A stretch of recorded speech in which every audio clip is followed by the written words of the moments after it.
आज का हमारा टॉपिक है पादपों में पोषण।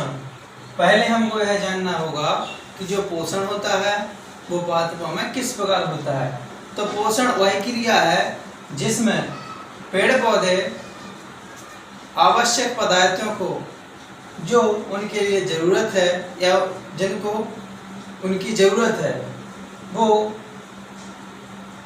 मैदा द्वारा अवशोषित करते हैं, वो पोषण कहलाता है। अब हम बात करते हैं कि पादपों में पोषण की विधियाँ, कि पादपों में पोषण कितने प्रकार का होता है। तो पादपों में पोषण की विधियाँ, तो पादपों में जो पोषण होता है उसकी मुख्य रूप से दो विधियाँ होती हैं, जिसमें से पहली विधि हमारी क्या, स्वपोषी पोषण, स्वपोषी पोषण। दूसरी विधि हमारी विषम पोषी पोषण, विषम पोषी पोषण। हमको यह जानना होगा कि स्वपोषी पोषण क्या कहलाता है और विषम पोषी पोषण क्या कहलाता है, अथवा पादपों में स्वपोषी पोषण कैसे होता है और विषम पोषी पोषण कैसे होता है। तो हम पहले बात करते हैं स्वपोषी पोषण की। तो स्वपोषी पोषण वह पोषण कहलाता है जिसमें समस्त हरे पौधे होते हैं जो अपना भोजन स्वयं बना सकते हैं। इनको भोजन बनाने के लिए कार्बन डाइऑक्साइड, जल, क्लोरोफिल, सूर्य का प्रकाश, इन तत्वों की जरूरत होती है। इन तत्वों की मदद से यानी कि सहायता से जो स्वपोषी पादप होते हैं वो उत्पाद के रूप में ग्लूकोज और ऑक्सीजन तथा पानी के अणु उत्पादित करता है।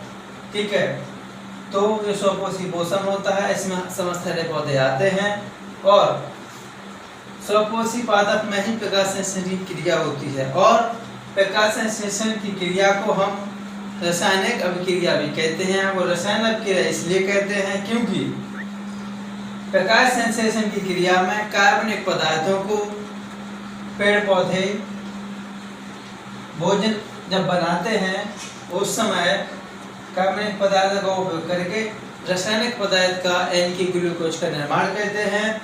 तो इस प्रकार से स्वपोषी पोषण में जो प्रकाश संश्लेषण की क्रिया होती है उसको रासायनिक अभिक्रिया भी कहते हैं।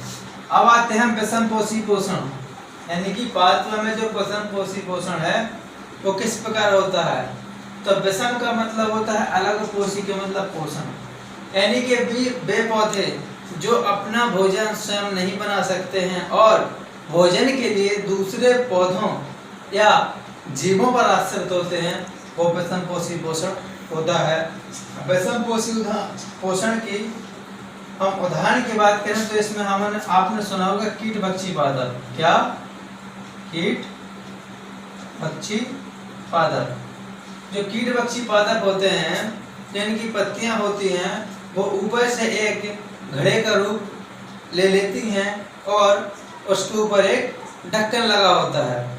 और जो ढक्कन लगा होता है उसमें ग्रंथियां पाई जाती हैं जो रसों का स्रावण करती हैं और उस स्राव के कारण जीव उसकी लालच में उसके मुंह पर जैसे ही बैठता है तो ऊपर से ढक्कन बंद हो जाता है और जीव उस पत्ती के अंदर चला जाता है और जो ग्रंथियां पाई जाती हैं, पाचक ग्रंथियां, वो उसका पाचन कर लेती हैं। इस प्रकार से पादपों में विषम पोषी पोषण कीट-भक्षी पादप होते हैं, ड्रोसेरा होता है, कीट और घटपर्णी होता है आदि। ये हमारे विषम पोषी पोषण के उदाहरण हैं।